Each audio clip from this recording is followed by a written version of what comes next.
എടാ ചിണ്ട, അടുക്കളയിൽ ഇന്ന് എന്തൊക്കെയാ ഉള്ളത്? പൊരിച്ച മീനോ അതോ ചിക്കൻ വറുത്തതോ? ഒന്ന് പോടാ ചെമ്മ. വല്ലാത്തൊരു തേട്ട കൊതിയ.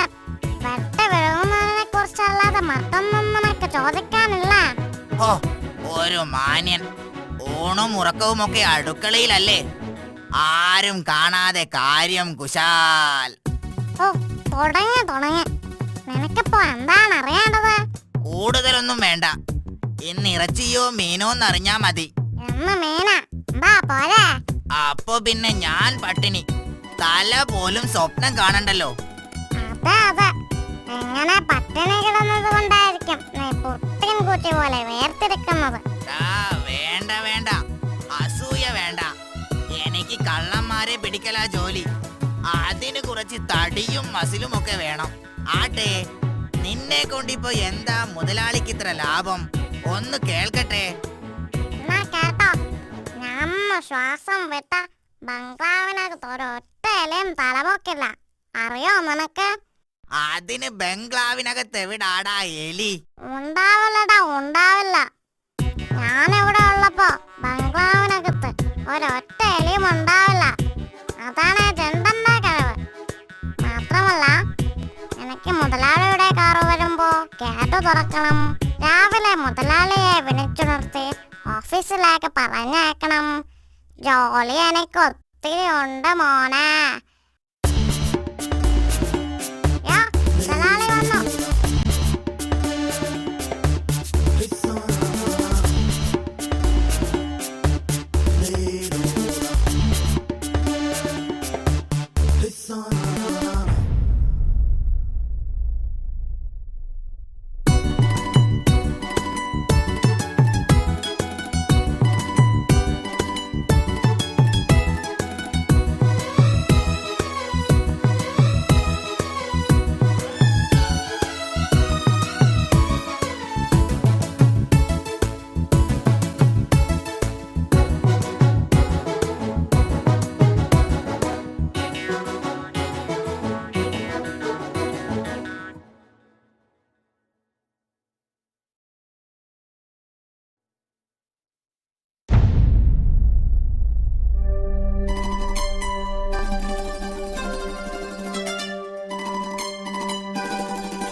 ഒച്ച വെക്കല്ലേ, ഇത് ഞാനാ.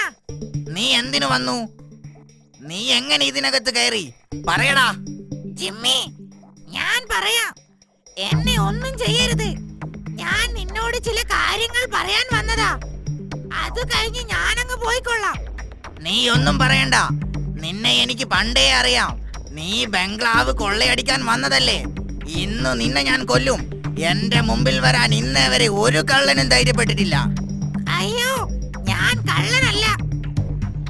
എനിക്ക് പറയാനുള്ളത് കേൾക്ക്. അത് കഴിഞ്ഞിട്ട് നീ എന്നെ കൊന്നു.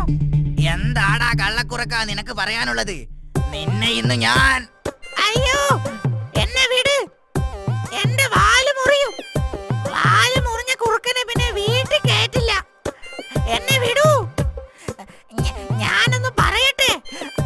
അയ്യോ, എന്റെ വാല് ഒന്ന് വിടടാ. മോങ്ങാതെ വേഗം പറയടാ. ജിമ്മി, ആ ജിണ്ടനില്ലേ, നിന്റെ കൂട്ടുകാരൻ, അവൻ കള്ളനാ, ചതിയൻ. കള്ളക്കളികളോ? എന്ത് കള്ളക്കളികൾ? ആ, അത് പറയാനാ ഞാൻ വന്നത്. അപ്പോഴല്ലേ നീ എന്റെ വാല് കടിച്ചു മുറിച്ചത്. സാരമില്ലടാ, ഞാൻ അറിയാതെയല്ലേ. നീ പറ. ആ, പറയാം. അവൻ മുതലാളിയുടെ എല്ലാ രഹസ്യ അറകളും കണ്ടെത്തിയിട്ടുണ്ട്. അവിടെയുള്ള സ്വർണ്ണ നാണയങ്ങളും മറ്റുമെല്ലാം ചാക്കിലാക്കി മറ്റന്നാൾ രാത്രി സ്ഥലം വിടാനാ അവന്റെ പ്ലാൻ. എന്തായി പറയണേ? ഞാൻ പറയുന്നത് നേരാ. എന്നെ ഒന്ന് വിശ്വസിക്കേ. അവൻ നിന്നെ കാണാതെ ബംഗ്ലാവിന് പിന്നിലൂടെ ഇറങ്ങും. ആ സമയത്ത് മുതലാളി കൂർക്കം വലിച്ചുറങ്ങുകയായിരിക്കും. ദൈവമേ, എന്തായി കേൾക്കുന്നത്? നീ ഇതെങ്ങനെ അറിഞ്ഞു? അതൊന്നും ചോദിക്കരുത്. ഞാൻ കാട്ടിലെ ഏറ്റവും വലിയ ബുദ്ധിമാനാണെന്ന് അറിഞ്ഞുകൂടെ? ഇതിന് ഞാൻ അവനെ അനുവദിക്കില്ല. ഇതുവരെ മുതലാളിയുടെ ഉപ്പും ചോറും തിന്നിട്ടിപ്പോ മുതലാളിയെ ചതിക്കാൻ നോക്കുകയെ. കൊല്ലും ഞാൻ അവനെ. നീ എടുത്തു ചാടരുത്. ബുദ്ധിപൂർവം നീങ്ങണം. അവനെ നമുക്ക് കൈയോടെ പിടികൂടണം. അതിനുള്ള ബുദ്ധി ഞാൻ പറഞ്ഞു തരാം. പറയൂ, കേൾക്കട്ടെ. നാളെ നീയും അവന്റെ കൂടെ ബംഗ്ലാവിനകത്ത് ഉറങ്ങണം. ബംഗ്ലാവിനകത്തോ? അപ്പോ പുറത്തെ കാര്യം? കള്ളന്മാർ? പുറത്തൊന്നും സംഭവിക്കില്ല. ഞാൻ ഇവിടെ തന്നെ ഉണ്ടാകും. കള്ളന്മാർ വന്നാൽ ഞാൻ നിന്നെ അറിയിക്കും. പുറത്തേക്കുള്ള ഒരു വാതിൽ ചിണ്ടൻ അറിയാതെ നീ തുറന്നു വെക്കണം. ഉറങ്ങിയ പോലെ കിടന്ന് അവന്റെ നീക്കങ്ങൾ നിരീക്ഷിക്കുകയും വേണം. അതിനെന്നെ അകത്ത് കിടക്കാൻ അവൻ സമ്മതിക്കില്ലല്ലോ. നീ സമ്മതിപ്പിക്കണം. അവനെ പോലെ നിനക്കുമുണ്ട് ഇവിടെ അവകാശം. ശരി, ഓക്കെ, നീ പറഞ്ഞതുപോലെ. അപ്പോ നാളെ കാണാം. Good bye. Okay, good bye. ഇനി അവർ രണ്ടുപേരും തമ്മിലടിച്ചോളും. രാത്രിയായാൽ ബംഗ്ലാവ് എനിക്ക് കൊള്ളയടിക്കാം. എന്ന മുതൽ ഞാൻ മുതലാളി.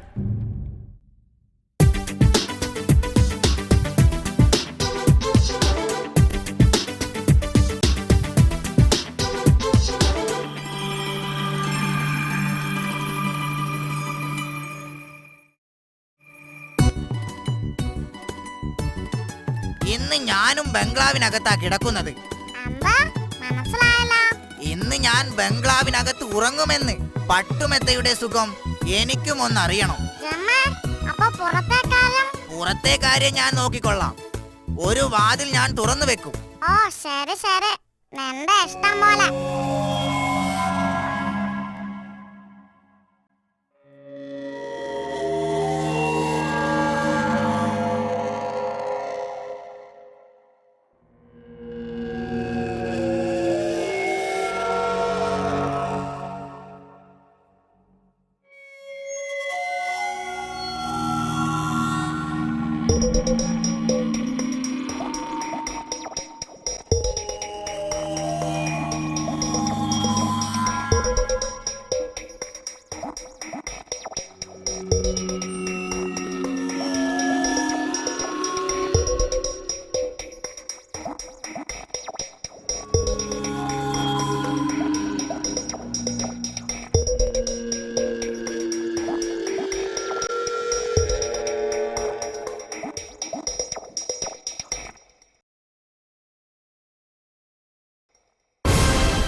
ചതിയൻ പറഞ്ഞിട്ടാ ഞാൻ ഇന്ന് അകത്ത് കിടന്നത്. നീ എന്നോട് ക്ഷമിക്കണം. നിങ്ങൾ രണ്ടുപേരും എന്റെ വിശ്വസ്ത സേവകരാണ്. ഞാൻ നിങ്ങളിൽ അഭിമാനം കൊള്ളുന്നു.